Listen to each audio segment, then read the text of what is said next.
I'm going to show you how to swap node boards 8 and 9 on a Stern pinball machine.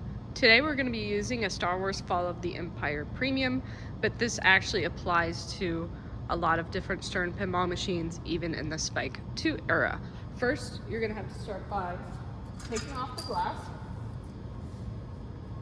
and removing the balls and opening up the playfield. So let's start there. Unlatch the lockdown bar. If you look in here, you'll see there's metal latches that flip up and over to release the lockdown bar. There we go. Then close the door and slide the glass out. Notice I have the game powered off. I'm going to put some protective corners on my glass to protect it from the concrete, but you can set it in any safe place, such as on carpet or on a towel. Next, we're going to remove the balls so that we can lift the playfield without them falling out. Open the coin door, put your hand right here, and push up hard. Do that 6 times to remove all 6 balls. Once you've removed all 6 balls, close the door again, get it out of the way. Lift the playfield from right here, get it started, then grab both of the metal service rails and pull it forward like this, gently until it wants to stop, and then tilt it up and rest it against the back box. This gives us access to what we need to see. Most Stern pinball machines in the modern era, so the ones with the LCD screen on the back, have core node boards 8 and 9, and they do many things. And a nice thing is that there's 2 of them and they are interchangeable. This can be really helpful for troubleshooting, but I'll show you some tips and tricks for how to swap them around. This is core node number 8. You can recognize that it's core node 8 because it's rectangular, it has a lot of connectors on it, and it's located at the end of the playfield closest to the flippers or closest to the player when it's folded down. On some games, the board is a different color. You'll notice this one is orange. I'm pretty sure I've also seen black, green, and blue. So it doesn't matter what color it is, but it's the shape, the number of connectors, and the location that clues you into which one it is.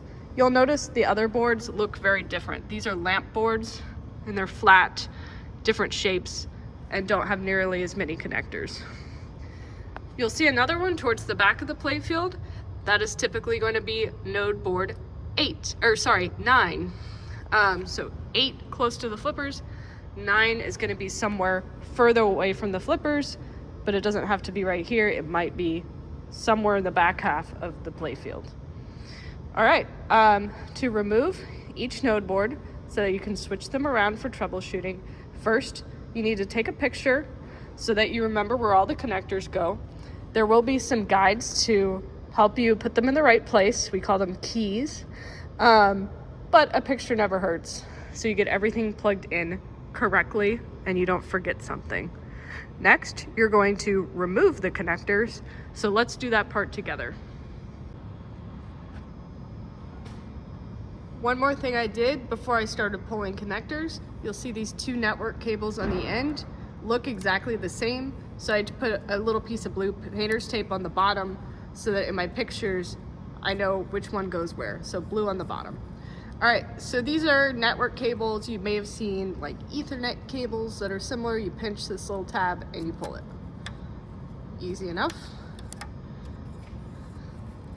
This one right here is the power cable. Grab it by the white plastic rectangle and jiggle it until it's out. Next, there's this one with the orange wires here. You'll notice so far, these connectors are mostly different sizes and shapes, so it'd be hard to mix them up and put them in the wrong place.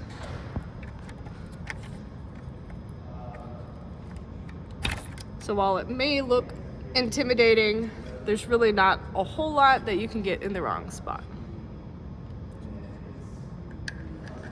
Also observe, at least in the case of this Star Wars, this connector was blank. Moving to the end of the board. This one is blank. And then we've got one here and here. Okay, up here I have another blank one. And then 2 more connectors here and here. And then we have a black one. And now we're done. So once again, while it looks a little intimidating, it's not all that hard. You just kind of have to set your mind to it and do it. And then you'll see as you're putting it back together, there are some keys and clues to get them back in the right spot. Now I'm starting to remove the screws that hold it into the playfield. I'm using a 1/4 inch hex head nut driver. You could also use a flathead screwdriver if you want to. All right, I'm using my power tool here to speed up the process. If you do choose to do that, just be very careful not to over tighten anything and just be very gentle when you're working with any sort of circuit boards.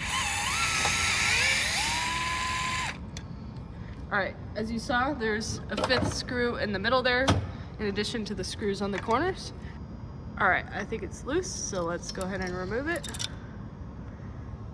And that part's done. I always kind of grip it by the edges and try to be careful of any static, but for now, I'm just going to set this down.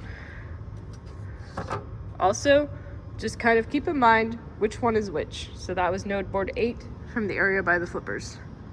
Now we're gonna do the same process with node board 9. We're gonna take it out so that we can swap it. So we start with the connectors, looking at this one. In some games may vary, so use your own pictures if you're on a different game with different connectors, but I think there's a lot of similarities game to game. Empty, then we got this one, this one, this one,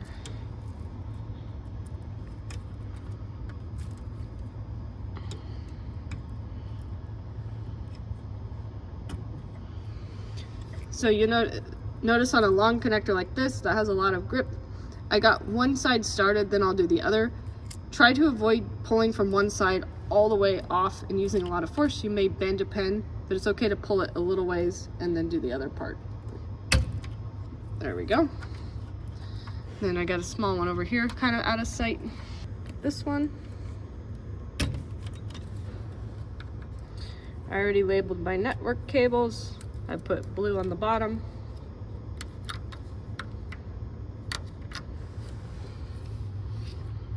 Then there's a black one down here.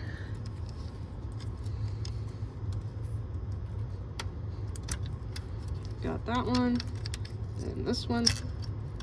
Good. This one. Good. Orange one. Good. On the end, we have a blank one. Then we got one right here. Then we got a long one. I'll try the long one first. Then the small one. Okay. That's all the connectors. And on Star Wars, this one happens to be on kind of a standoff, so it's not directly screwed into the wood. There's an extra metal bracket and then a spacer. But let's just try unscrewing it and see how it comes off.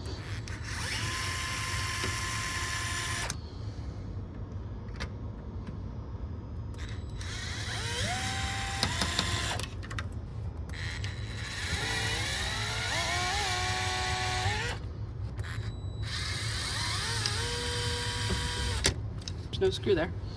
Okay, let's see what else is holding us on here. Oh, that part's loose.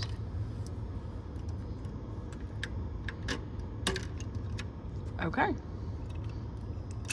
Screws are loose. I just gotta shimmy it out from under this wire harness. It's always a good idea to just take your time and be gentle. If something doesn't feel like it's coming loose, just see what it's hung up on and pull it out. I just needed to get it around some of those wires in the wiring harness. So for Star Wars, for reference, you'll have your node board 9 looks like this with these standoffs, and then a clear piece and then it goes onto those metal brackets. So remember which one is which. This is the one I just took off with that clear piece, so I know it's node board number 9. Now here's an important step. If you haven't done this before, you may not know. But while these are identical boards, they get their identity of being 8 versus 9 from these 4 little dip switches right here. So this one was 9. They are numbered 1, 2, 3, 4. We look at it from this orientation, up is on. So we have off, off, on, off. That's what tells the game that this is acting as node board number 9. When we switch them, we need to switch the dip switches as well. Let's look at node board number 8 and the dip switches on that. So this is node 8. This orientation is actually nice because you can see the numbers. So 8 is off, off, off, off. So in order to make 9 act as 8, I'm going to turn number 3 off. In order to make 8 act as node board 9, I'm going to turn number 3 on. Simple enough. Now that I've switched them, this is my new node number 9, which is going to go down here, which means it gets the clear plastic piece. So the dip switches are off, off, on, off.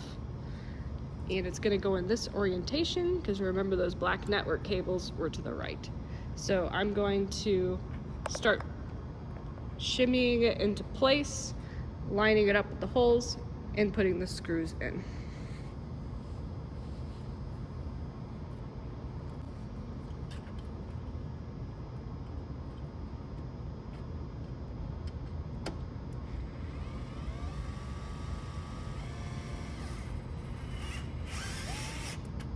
There we go. I got the first screw started. I've kind of got it into place. So I'll start lining up the others, get them started.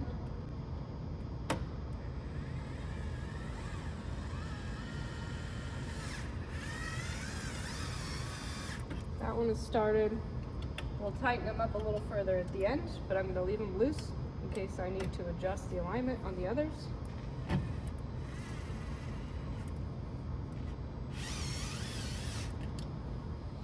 That one's started.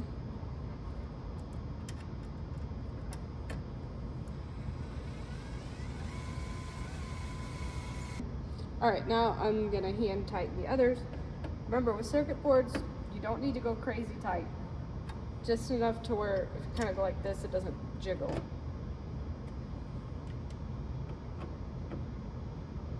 That's probably all it needs right there. All right, now it's time to start putting connectors back in. So you have your own pictures and my video to kind of help guide you along. I'm gonna start by seeing if I can seeing how many I can figure out without referring to the pictures. It's kind of like a puzzle. So this big long one is pretty obvious. It has to go right here, so I'm gonna start with that.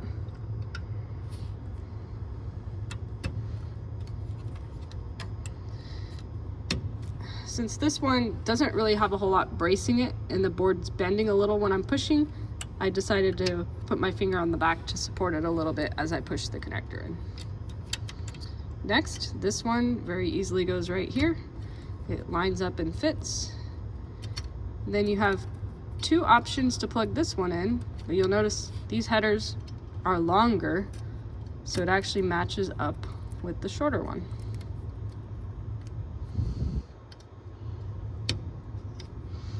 Okay, and you'll also notice for the orientation of each connector, it has these little fins on one side, and they kind of hug this little locking area right here. So this is the longer one of the 2 that goes on the end. And then this one, let's see if I can remember if it goes here or here. Well, this one is 6 pins. And this one is also 6 pins, so I'm gonna have to look at my picture for that, so I'll come back to it. This bottom one The orange one pretty much has to go right here.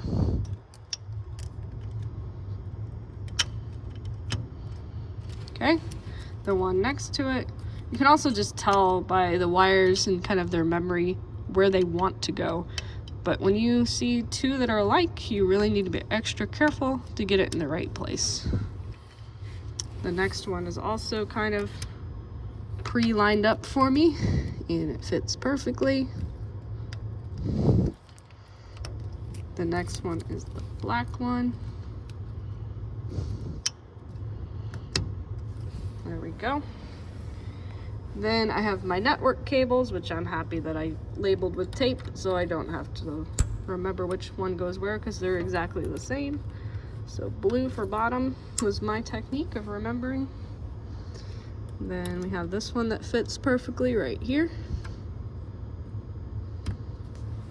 Okay, so you'll notice I'm already almost done, and all I have to do is check whether this one goes on the top or the bottom. And it goes on the bottom. Okay, especially if you're new to this, it's a good idea to go around and just recheck your work. For example, you might accidentally on something like this plug it in off by a pin, and there's a pin hanging off on one side and one you didn't use on the other. It's very important to check that you didn't do something like that. They should all line up.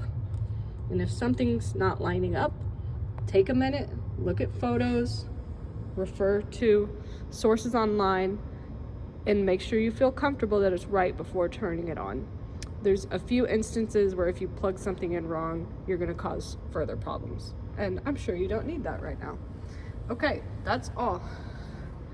So you'll see that this is a useful troubleshooting technique, and you'll see why. And it looks a little intimidating, but that wasn't that hard to do. I think once you see it, it's okay. All right, this is our new Node Board 8. Dip switches are already set. Orientation is like this because that's where our network cables are. So it's the same process. I'm going to start lining it up with the holes and start the screws.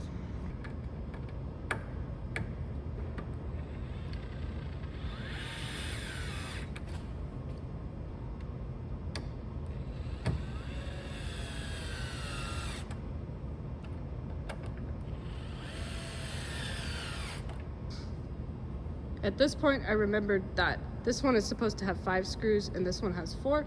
So I'm going to pull the screw from down here that's not needed on this bracket and use it for node 8. Okay, I pulled it out.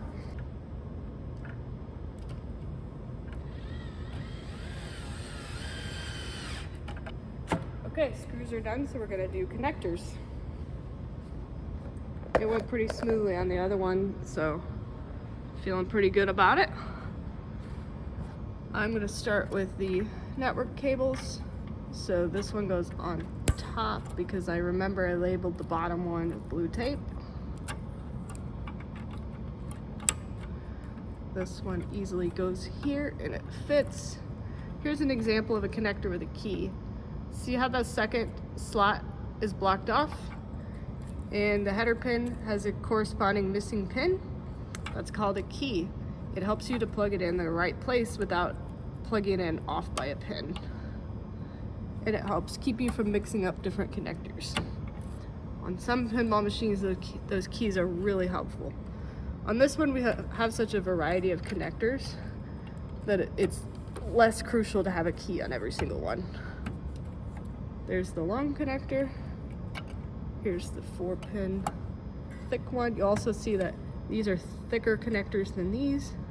These are usually called 0.156 and these are 0.100. For getting into the weeds here. I am gonna have to check my pictures on some of these. Okay, this long one lines up here. Okay, and this is 7 pins, so it goes here. This is 8 pins, so that's why I know it goes here. Black one goes here. I noticed that they put a black dot on the header pins to help you know that the black connector goes there. Sometimes they will do that with the black one and the orange one to help you. This one lines up here. And we're down to just the ones on the end, which I believe go here and here, but I'm going to double check my work because they are the same. I just finished verifying that I got my connectors in the right place based on the video I had.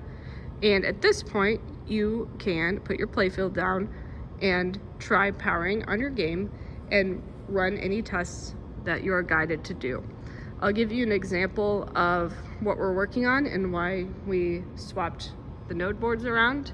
The customer had a problem with his left flipper coil, and we are debating whether to replace node board 8, but there's a great way of confirming that by swapping 8 and 9 to see if the problem moves with the board, which gives us a clue that that board has an issue. You can do the same thing with some switch issues and some light issues, because these core node boards deal with switches, lights, and coils. And this basically is a way of verifying that there's an issue with the core node board, number 8 or 9, and then we know what part we need to send out. So it saves you time. It saves you a step by making extra sure that we're sending you what you need. So hope this was helpful. I used to be a pinball operator, and this is a test that I used a few times in the field, and it really saved my life because it helped with troubleshooting without having to have a new board with me at all times. And every Stern game has 2 of these boards, which is really convenient. So hope this helped.